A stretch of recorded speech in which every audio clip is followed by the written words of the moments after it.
On peut mourir du malheur d'autrui. En voulant aider celui qui se noie, vous courez à votre perte. Les émotions peuvent être contagieuses. Préférez la compagnie de ceux à qui tout réussit.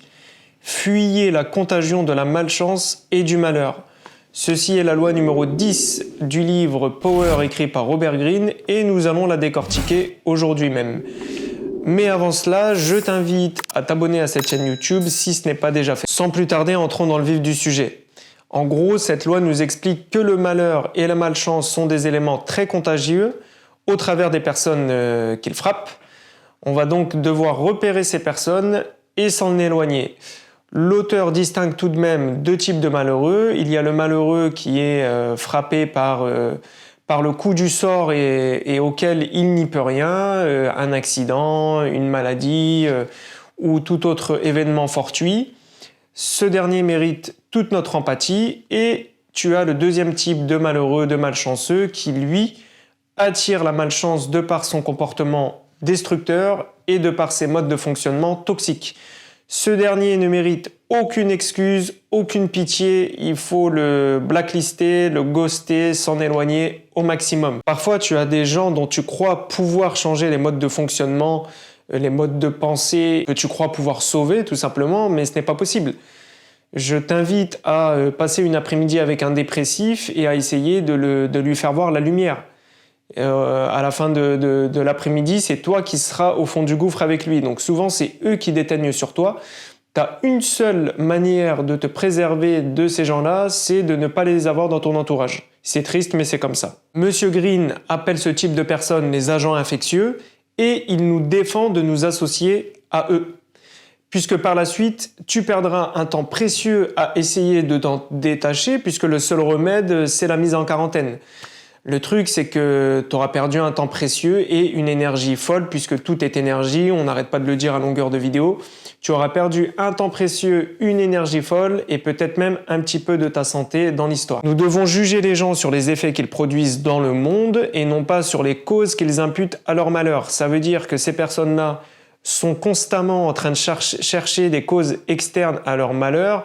C'est parce qu'un tel a dit ceci ou parce qu'un tel a fait cela qu'ils se retrouvent dans cette situation délicate ou malchanceuse et ils ne se remettent jamais en question. C'est une des manières de les identifier. Ils sont également identifiables par la malchance qu'ils attirent, par le nombre de relations qu'ils ont brisées et par leur instabilité professionnelle.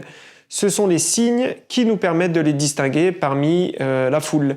C'est des petites clés que nous donne l'auteur à travers cette loi pour nous demander de nous méfier si jamais une personne de notre entourage venait à présenter ces signes-là. Un de ces signes-là ou tous en même temps. Ne montez jamais dans leur barque pour les aider, cela ne changerait rien et vous en serez affaiblis.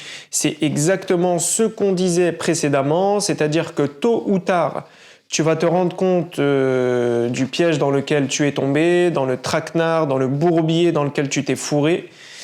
Et à ce moment-là, tu comprendras qu'il faut exclure ces personnes de ta vie et tu y laisseras des plumes. C'est obligatoire. En plus de ça, une association avec une personne qui aurait les mêmes défauts que toi ne ferait que renforcer ses défauts. Il n'y a rien de pire qu'un dépressif ami avec un autre dépressif. C'est le cercle vicieux et ça peut très mal finir. L'un alimente l'autre en idées noires et vice-versa. Si tu es en pleine dépression, tu vas éviter de traîner avec un dépressif pour t'en sortir. Si tu souhaites arrêter de fumer, tu vas éviter de traîner avec des gens qui fument pour atteindre ton objectif et ainsi de suite. On peut appliquer cette méthode-là à tout et n'importe quoi et on peut s'apercevoir que ça marche plutôt bien.